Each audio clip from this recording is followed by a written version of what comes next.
बात है सन 2000 की, जब एक आदमी नॉर्थ पोल के करीबी बर्फीले रेगिस्तान में मैराथन दौड़ता नजर आया। वो भी नंगे पैर, खुले बदन, केवल शॉर्ट्स पहने। और ये चौंकाने वाली बात इसलिए थी क्योंकि -20 डिग्री से -40 डिग्री की ठंड में साधारण इंसान बिना गर्म कपड़ों के सिर्फ 30 मिनट तक जिंदा रह सकता है। इतनी ठंड में मात्र 100 सेकंड अंदर नर्व एंडिंग्स यानी खाल को छूने वाली नसों के सिरे टूटने लगते हैं। नर्व डैमेज होने से शरीर में आग लगने जैसी भयंकर जलन होती है। 10वें मिनट तक मसल्स अकड़ जाती हैं और 30वें मिनट तक खून जमने से हृदय काम करना बंद कर देता है। लेकिन विम हॉफ इस बर्फीले जानलेवा रेगिस्तान में 2 घंटे 16 मिनट तक दौड़ते रहे। साधारण शरीर, अद्भुत प्रतिभा। दोस्तों, आपको जानकर आश्चर्य होगा कि विम न तो कोई हिमालयन योगी है, न कोई मार्शल आर्ट्स गुरु, बल्कि इस कारनामे से मात्र 5 साल पहले वो नेदरलैंड्स में रहने वाले एक साधारण डाकिया थे। लेकिन एक घटना ने विम हॉफ को साधारण डाकिये से असाधारण आइसमैन बना दिया। घटना है सन 1995 की, जब विम की पत्नी ने 8वीं मंजिल से कूदकर जान दे दी। वो लंबे समय से स्किज़ोफ्रीनिया और डिप्रेशन से परेशान थीं। पत्नी के अकस्मात निधन होने से अब विम भी डिप्रेशन में जाने लगे। पर विम की किस्मत अच्छी थी। उन्होंने दुख से उबरने के लिए योग प्राणायाम तुमों को सीखा। कुछ ही दिनों में विम की शारीरिक और मानसिक बीमारियां अपने आप ठीक होने लगीं। वे बहुत खुश रहने लगे। जो काम दवाइयों से नहीं हुआ, वो काम सांसों ने कर दिया। सांसों की असाधारण शक्ति जानकर विम ने अपनी शारीरिक और मानसिक सीमाएं परखनी शुरू कर दी। 26 असंभव वर्ल्ड रिकॉर्ड। ऐसा करते करते विम ने 10 सालों में और 26 वर्ल्ड रिकॉर्ड बना डाले, जिनमें से एक बार वो अफ्रीका के तपते रेगिस्तान में बिना पानी पिए मैराथन दौड़े। एक बार वे 1 घंटा 52 मिनट तक बर्फीले पानी में डूबे रहे। रिकॉर्ड बनाते बनाते विम दुनिया के लिए रहस्य बन गए थे और आखिरकार उन्हें साइंस एक्सपेरिमेंट के लिए बुलाया गया। लैब एक्सपेरिमेंट, खतरनाक इंजेक्शन। विम का लैब में टेस्ट शुरू हुआ। साइंटिस्ट ने विम के हाथ में ई कोलाई का इंजेक्शन लगाया। आमतौर पर ई कोलाई का इन्फेक्शन इतना खतरनाक होता है और दर्दनाक होता है कि 15 मिनट के अंदर अंदर बुखार, उल्टी और पूरे शरीर में तेज दर्द होना शुरू हो जाता है। लेकिन विम हॉफ ने यहां भी सबको आश्चर्यचकित किया। इंजेक्शन लगने के बाद विम 15 मिनट तक शांति से आंखें बंद करके बैठे रहे। फिर अचानक आंखें खोलकर बोले, अरे दोस्तों, क्या हुआ? आप सब कॉफी पिएंगे? विम का बर्ताव ऐसा था जैसे मानो कुछ हुआ ही ना हो।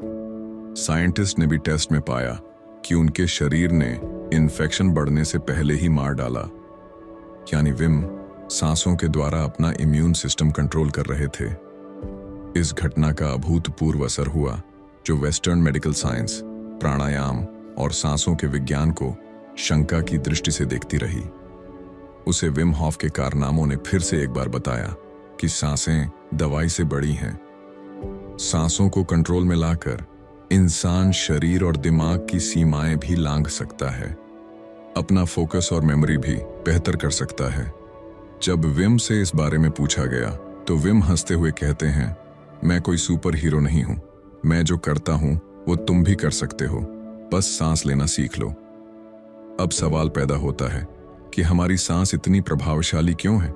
हमारे शरीर और दिमाग पर असर कैसे डालती है? इन प्रश्नों के जवाब में कई रहस्य खोलेंगे और हम कई काम की बातें सीखेंगे। शुरू करते हैं तो सबसे बड़ा सवाल है, कौन चला रहा है आपकी जिंदगी? पहला नर्वस सिस्टम तब एक्टिवेट होता है जब आप शांत और रिलैक्स होते हो, और दूसरा सिस्टम तब जब आप स्ट्रेस में होते हो या उत्तेजित होते हो। योग तो प्राचीन काल से कहते आ रहा है, लेकिन अब साइंस भी ये बात मानने लगी है कि आप सांसों को कंट्रोल करके कॉन्शियसली यह तय कर सकते हो कि किस नर्वस सिस्टम को एक्टिवेट करना है। कैसे? योग विज्ञान में बताया गया है कि शरीर में दो मुख्य नाड़ियां हैं, ईड़ा और पिंगला, जिन्हें चंद्र और सूर्य नाड़ी भी कहा जाता है। यही दोनों हमारे नर्वस सिस्टम को कंट्रोल करती हैं। चंद्र नाड़ी, शांत मन का रास्ता। जब हम लेफ्ट साइड से सांस लेते हैं तो चंद्र नाड़ी सक्रिय होती है, जिससे पैरासिम्पैथेटिक नर्वस सिस्टम एक्टिव होता है, जो हमारे ब्लड प्रेशर, हार्ट रेट को धीमा करता है, इमोशंस कंट्रोल में लाता है। दोस्तों, योग में चंद्र नाड़ी को शीतल ऊर्जा का स्रोत माना जाता है। इसके सक्रिय होने से शरीर और मन को शांति और सुकून महसूस होता है, जिससे बेचैनी कम होती है, जिससे फोकस करने में आसानी होती है। दूसरी है सूर्य नाड़ी, शक्ति का प्रवाह। जब हम नाक के सीधी तरफ से सांस लेते हैं तो सूर्य नाड़ी सक्रिय होती है, जिससे सिंपैथेटिक नर्वस सिस्टम एक्टिव होता है। शरीर में गर्मी और क्रिया बढ़ती है, मेटाबॉलिज्म बढ़ता है, इम्यून सिस्टम एक्टिवेट होता है और आलस खत्म होता है।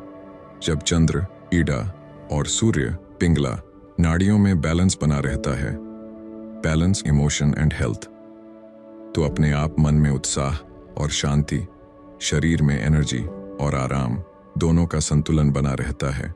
सकारात्मक वाइब्रेशंस बढ़ने से स्वास्थ्य, रिश्तों, करियर और पूरे जीवन की क्वालिटी बेहतर होती है। आप इस नॉलेज को जीवन में कैसे प्रयोग करेंगे? सबसे पहले जानिए कि इस समय आपकी कौन सी नाड़ी एक्टिव है। चेक करने के लिए अपनी नाक के नीचे हाथ रखें। अगर नाक के दाईं ओर से ज्यादा हवा महसूस हो तो आपकी सूर्य नाड़ी एक्टिव है। अगर बाएं ओर से हवा महसूस हो तो आपकी चंद्र नाड़ी एक्टिव है। चंद्र और सूर्य दोनों में साइकिल चलती रहनी चाहिए, लेकिन अगर बैलेंस बिगड़ने से चंद्र नाड़ी जरूरत से ज्यादा एक्टिव रहती है तो आपको बार बार सर्दी जुकाम की शिकायत होगी, अधिकतर उदासी और मेंटल फॉग बना रहेगा, पढ़ने या कोई कठिन काम शुरू करने का मन नहीं करेगा।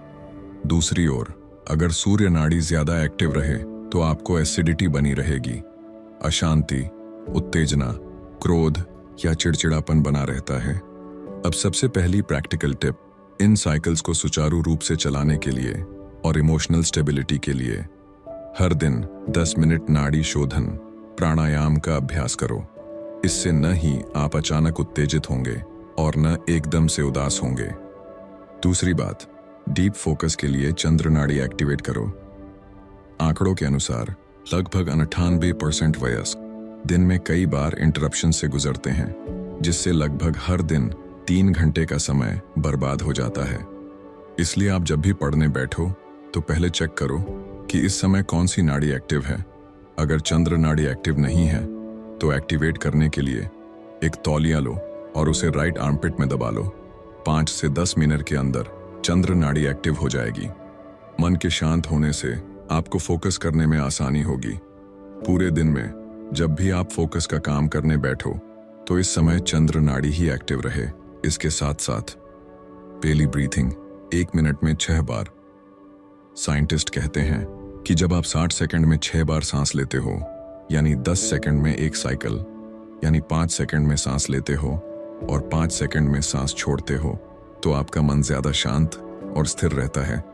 हर दिन अभ्यास करने से पेट से गहरी सांस लेने की आदत हो जाती है।